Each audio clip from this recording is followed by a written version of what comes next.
Welcome back to our channel Soumya recipe corner. ಯಾವಾಗಲೂ ನಾವು chicken chops, mutton chops ತಿಂದಿರ್ತೀವಿ.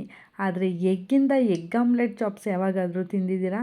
Try ಮಾಡಿಲ್ಲ ಅಂದರೆ ಖಂಡಿತವಾಗ್ಲೂ ಈ ರೆಸಿಪಿನ ಒಂದು ಸಾರಿ ಟ್ರೈ ಮಾಡಿ. ಇದು ನಿಮ್ಮ ಫೇವ್ರೆಟ್ ರೆಸಿಪಿ ಆಗೋದಂತೂ ಪಕ್ಕಾ ಅಂತಲೇ ಹೇಳ್ತೀನಿ. ತುಂಬಾ ಈಸಿಯಾಗಿ ಟೇಸ್ಟಿಯಾಗಿ ಮಾಡ್ಕೊಬೋದು ಈ ಎಗ್ ಆಮ್ಲೆಟ್ ಚಾಪ್ಸ್ನ. ಇವಾಗ ಎಗ್ ಆಮ್ಲೆಟ್ ಚಾಪ್ಸ್ನ ಹೇಗೆ ಮಾಡೋದು ಅಂತ ನೋಡೋಣ ಬನ್ನಿ. ಮೊದಲಿಗೆ ನಾನು ಇದಕ್ಕೆ ಮಸಾಲೆ ರುಬ್ಬಲಿಕ್ಕೆ ರೆಡಿ ಮಾಡ್ಕೊತಾ ಇದ್ದೀನಿ. ಅದಕ್ಕೋಸ್ಕರ ನಾನು ಒಂದು ಪ್ಯಾನ್ ಇಟ್ಕೊಂಡು 2 ಟೇಬಲ್ ಸ್ಪೂನ್ ಆಯಿಲ್ ಹಾಕ್ಕೊಂಡಿದ್ದೀನಿ. ಆಯಿಲ್ ಬಿಸಿ ಆದಮೇಲೆ ನಾನು ಇದಕ್ಕೆ 1 ಟೇಬಲ್ ಸ್ಪೂನ್ ಆಗೋಷ್ಟು ಮೆಣಸು, ಹಾಗೆ 1 ಟೇಬಲ್ ಸ್ಪೂನ್ ಆಗೋಷ್ಟು ಜೀರಿಗೆ, ಜೊತೆಗೆ ಅರ್ಧ ಟೇಬಲ್ ಸ್ಪೂನ್ ಆಗೋಷ್ಟು ಸೋಂಪನ್ನು ಕೂಡ ನಾನು ಸೇರಿಸ್ಕೊಂಡಿದ್ದೀನಿ. ಇಷ್ಟನ್ನು ಕೂಡ ನಾವು ಸೇರಿಸ್ಕೊಂಡಿದ್ದಾದಮೇಲೆ ಇದಕ್ಕೆ ನಾನು 1 ಗೆಡ್ಡೆ ಬೆಳ್ಳುಳ್ಳಿ, ಹಾಗೆ 1 ಇಂಚಷ್ಟು ಶುಂಠಿ, ಸ್ವಲ್ಪ ಚಕ್ಕೆ, ಸ್ವಲ್ಪ ಲವಂಗ ಇಷ್ಟನ್ನು ಕೂಡ ನಾನು ಹಾಕ್ಕೊಂಡು ಆಯಿಲಲ್ಲಿ ನಾವು 1-2 ನಿಮಿಷ ಫ್ರೈ ಮಾಡ್ಕೊಬೇಕಾಗತ್ತೆ. ಇದನ್ನು ನಾವು ಲೋ ಫ್ಲೇಮಲ್ಲೇ ಫ್ರೈ ಮಾಡ್ಕೊಬೇಕು ಈ ರೀತಿಯಾಗಿ. ಇದು ನಮಗೆ ಫ್ರೈ ಆದಮೇಲೆ ಇದಕ್ಕೆ ನಾನು 2 ಈರುಳ್ಳಿನ ಸೇರಿಸ್ಕೊತಾ ಇದ್ದೀನಿ. ಸ್ವಲ್ಪ ದೊಡ್ಡ ಸೈಜಲ್ಲೇ ಕಟ್ ಮಾಡ್ಕೊಂಡಿದ್ದೀನಿ, ಯಾಕೆಂದರೆ ಇದನ್ನು ನಾವು ರುಬ್ಲಿಕ್ಕೆ ಬಳಸ್ತಾ ಇದ್ದೀವಿ.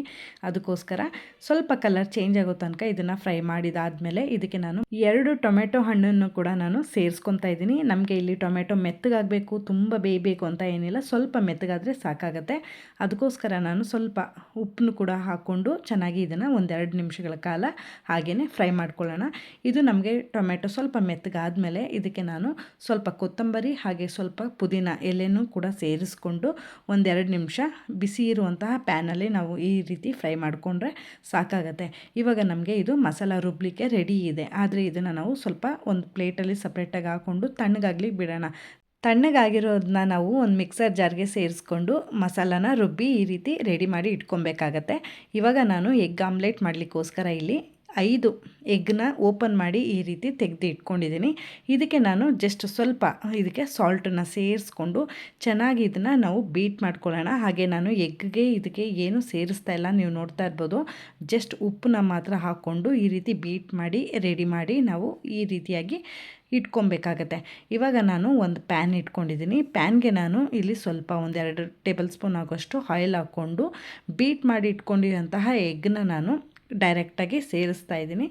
ಇದಕ್ಕೆ ನಾನು 2 ಚಿಟಿಕೆ ಪೆಪ್ಪರ್ ಪೌಡರ್ನ ಈ ರೀತಿ ಹಾಕ್ಕೊತಾ ಇದ್ದೀನಿ. ಇವಾಗ ಇದನ್ನು ಹಾಕಿದ ಮೇಲೆ ನಾವು ತಕ್ಷಣಕ್ಕೆ ಎಗ್ಗನ್ನ ನಾವು ಮುಟ್ಟಬಾರ್ದು. 1-2 ನಿಮಿಷಗಳ ಕಾಲ ಚೆನ್ನಾಗಿ ಬೇಯ್ಲಿಕ್ಕೆ ಬಿಟ್ಬಿಡೋಣ. ಆವಾಗ ನಮಗೆ ಇದು ಲೇಯರ್ ಆಗಿ ಫಾರ್ಮ್ ಆಗುತ್ತೆ. ಇಲ್ಲ ಅಂದರೆ ನಮಗೆ ಅದು ಕ್ಲೀನಾಗಿ ಲೇಯರ್ಸ್ ಬರಲ್ಲ. ಅದಕ್ಕೋಸ್ಕರ ನಾವು ಇದನ್ನು 1-2 ನಿಮಿಷಗಳ ಕಾಲ ಬಿಟ್ಟು ಈ ರೀತಿ ನಾವು ರೆಡಿ ಮಾಡಿ ಇಟ್ಕೊಬೇಕಾಗತ್ತೆ. ಹಾಗೆಯೇ ನಾನು ಇದನ್ನು ತಿರುಗಿಸಿ ಕೂಡ 2 ಸೈಡಲ್ಲೂ ಕೂಡ ಸ್ವಲ್ಪ ಬೇಯಿಸ್ಕೊತೀನಿ. ಇದನ್ನು ಲೋ ಫ್ಲೇಮಲ್ಲೇ ಮಾಡ್ಕೊಳ್ಳಿ, ಯಾಕೆಂದರೆ ಕಲರ್ ಚೇಂಜ್ ಆಗುತ್ತೆ. ಹೋದರೆ ನಮಗೆ ಎಗ್ಗು ಟೇಸ್ಟ್ ಬರಲ್ಲ. ಅದಕ್ಕೋಸ್ಕರ ಲೋ ಫ್ಲೇಮಲ್ಲೇ ಈ ರೀತಿಯಾಗಿ ನಾವು ರೆಡಿ ಮಾಡಿ ಇಟ್ಕೊಬೇಕಾಗತ್ತೆ. ಇವಾಗ ನೀವು ನೋಡ್ತಾ ಇದ್ದೀರಾ, ನಾನು ಇನ್ನೂ ಒಂದು ಸೈಡ್ ಇದನ್ನು ತಿರುಗಿಸ್ಕೊಂಡು ಬೇಯಿಸ್ಕೊತಾ ಇದ್ದೀನಿ. ಬೇಯಿಸಿದಾದಮೇಲೆ ಇದನ್ನು ನಾವು ಈ ರೀತಿ ಕಟ್ ಮಾಡ್ಕೊಬೇಕಾಗತ್ತೆ. ಲೈಕ್ ಪಿಜ್ಜಾ ಥರ ನಾವು ಇದನ್ನು ಶೇಪ್ ಕೊಟ್ಕೊಂಡು ಕಟ್ ಮಾಡ್ಕೊಬೇಕಾಗತ್ತೆ. ಅಂದರೆ ನಮಗೆ ಇದು ಸ್ವಲ್ಪ ದೊಡ್ಡ ಪೀಸಸ್ಗಳಾಗಿ ನಾವು ಇದನ್ನು ಮಾಡ್ಕೊಬೇಕಾಗತ್ತೆ. ಚಿಕ್ಕ ಪೀಸ್ ಮಾಡಿಕೊಂಡ್ರೆ ನಮಗೆ ಗ್ರೇವಿಲಿ ಈ ಎಗ್ ನಮಗೆ ಸಿಗಲ್ಲ. ಸ್ವಲ್ಪ ದೊಡ್ಡ ಸೈಜಲ್ಲಿ ಇತ್ತು ಅಂದರೆ ನಮಗೆ ಮಸಾಲ ಜೊತೆ ಎಗ್ಗು ತುಂಬಾ ಚೆನ್ನಾಗಿ ಬರುತ್ತೆ. ಅದಕ್ಕೋಸ್ಕರ ನಾವು ಈ ಶೇಪಲ್ಲಿ ಅಥವಾ ಸ್ವಲ್ಪ ದೊಡ್ಡ ಸೈಜಲ್ಲಿ ಇದನ್ನು ಕಟ್ ಮಾಡಿ ರೆಡಿ ಮಾಡಿ ಇಟ್ಕೊಬೇಕಾಗತ್ತೆ. ರೆಡಿಯಾಗಿರುವಂತಹ ಈ ಎಗ್ಗನ್ನ ನಾನಿವಾಗ ಒಂದು ಪ್ಲೇಟ್ಗೆ ಸಪ್ರೇಟಾಗಿ ತೆಗೆದು ಎತ್ತಿಟ್ಕೊತಾ ಇದ್ದೀನಿ. ಎತ್ತಿಟ್ಟಿದ್ದಾದಮೇಲೆ ಇವಾಗ ನಾವು ಮಸಾಲ ಮಾಡ್ಕೊಬೇಕಾಗತ್ತೆ. ಅದಕ್ಕೋಸ್ಕರ ನಾನು ಮತ್ತೆ ಒಂದು ಪ್ಯಾನ್ ಇಟ್ಕೊಂಡು ಅದಕ್ಕೆ 2 ಟೇಬಲ್ ಸ್ಪೂನ್ ಆಯಿಲ್ ಹಾಕ್ಕೊಂಡಿದ್ದೀನಿ. ಆಯಿಲ್ ಬಿಸಿ ಆದಮೇಲೆ ನಾನು ಒಂದು ಅರ್ಧ ಟೇಬಲ್ ಸ್ಪೂನ್ ಆಗೋಷ್ಟು ಜೀರಿಗೆ, ಸ್ವಲ್ಪ ಕರಿಬೇವಿನ ಸೊಪ್ಪನ್ನು ಕೂಡ ಸೇರಿಸ್ಕೊಂಡು ಡೈರೆಕ್ಟಾಗಿ ನಾವು ರುಬ್ಬಿಟ್ಕೊಂಡಿರೋಂಥ ಮಸಾಲಾನ ಇದಕ್ಕೆ ಸೇರಿಸ್ಕೊತಾ ಇದ್ದೀನಿ. ಸೇರಿಸ್ಕೊಂಡು ನಾವು ಇದನ್ನು 1-2 ನಿಮಿಷಗಳ ಕಾಲ ಆಯಿಲಲ್ಲಿ ಫ್ರೈ ಮಾಡ್ಕೊಳ್ಳೋಣ. ಇದು ನಮಗೆ ಹಸಿ ಸ್ಮೆಲ್ಲು ಅಂತ ಏನಿರಲ್ಲ, ಯಾಕೆಂದರೆ ನಾವು ಆಲ್ರೆಡಿ ಇದನ್ನು ಆಯಿಲಲ್ಲಿ ಫ್ರೈ ಮಾಡಿಕೊಂಡು ರುಬ್ಬಿರ್ತೀವಲ್ವ, ಅದಕ್ಕೋಸ್ಕರ ಹಸಿ ಸ್ಮೆಲ್ ಅಂತ ಏನಿರಲ್ಲ. 1-2 ನಿಮಿಷಗಳ ಕಾಲ ಇದನ್ನು ಫ್ರೈ ಮಾಡಿಕೊಂಡ್ರೆ ಸಾಕಾಗತ್ತೆ. ಇದನ್ನು ನಾವು ಫ್ರೈ ಮಾಡಿದಾದಮೇಲೆ ಇದಕ್ಕೆ ನಾನು ಒಂದು ಅರ್ಧ ಟೇಬಲ್ ಸ್ಪೂನ್ ಆಗೋಷ್ಟು ಹಸಿಮೆಣ್ಸಿನ್ಕಾಯಿ ಪುಡಿ, ಹಾಗೆ ಅರ್ಧ ಟೇಬಲ್ ಸ್ಪೂನ್ ಆಗೋಷ್ಟು ಧನಿಯಾ ಪುಡಿ, ಜೊತೆಗೆ 1/4 ಟೇಬಲ್ ಸ್ಪೂನ್ ಆಗೋಷ್ಟು ಅರಿಶಿಣನೂ ಕೂಡ ನಾನು ಸೇರಿಸ್ಕೊಂಡು ಇದನ್ನು ಚೆನ್ನಾಗಿ ಮಿಕ್ಸ್ ಮಾಡ್ಕೊಳ್ಳೋಣ. ಮಿಕ್ಸ್ ಮಾಡಿಕೊಂಡು ಇದು ಮಸಾಲ ಜೊತೆ 1-2 ನಿಮಿಷ ಬೇಯಬೇಕಾಗತ್ತೆ. ಇವಾಗ ನಾನು ಇದಕ್ಕೆ ಸ್ವಲ್ಪ ನೀರನ್ನು ಕೂಡ ಸೇರಿಸ್ಕೊತಾ ಇದ್ದೀನಿ. ನಾವು ಇದನ್ನು ಗ್ರೇವಿಯಾಗಿ ಮಾಡ್ತಾ ಇರೋದ್ರಿಂದ ನಮಗೆ ಇದು ಜಾಸ್ತಿ ನೀರನ್ನ ಸೇರಿಸ್ಬಾರ್ದು, ಸ್ವಲ್ಪನೇ ನೀರನ್ನ ಸೇರಿಸ್ಕೊಂಡು ಗಟ್ಟಿಯಾಗಿ ಮಾಡ್ಕೊಬೇಕಾಗತ್ತೆ.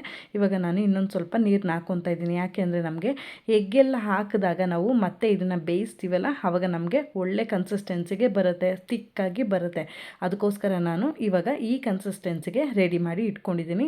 ಇವಾಗ ನಾನು ಈ ಟೈಮಲ್ಲಿ ರುಚಿಗೆ ತಕ್ಕಷ್ಟು ಉಪ್ಪನ್ನು ಕೂಡ ನಾನು ಸೇರಿಸ್ಕೊಂಡು ಇದನ್ನು ನಾವು ಚೆನ್ನಾಗಿ ಬೇಯಲಿಕ್ಕೆ ಬಿಡೋಣ.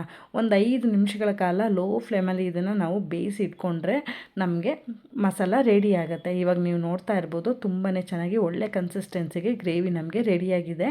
ಇದನ್ನು ನಾನು ಸ್ವಲ್ಪ ಕುದಿಯೋದಕ್ಕೆ ಬಿಡ್ತೀನಿ. ಕುದಿಯೋದಕ್ಕೆ ಇವಾಗ ಶುರುವಾಗಿದೆ, ನೀವು ನೋಡ್ತಾ ಇರ್ಬೋದು.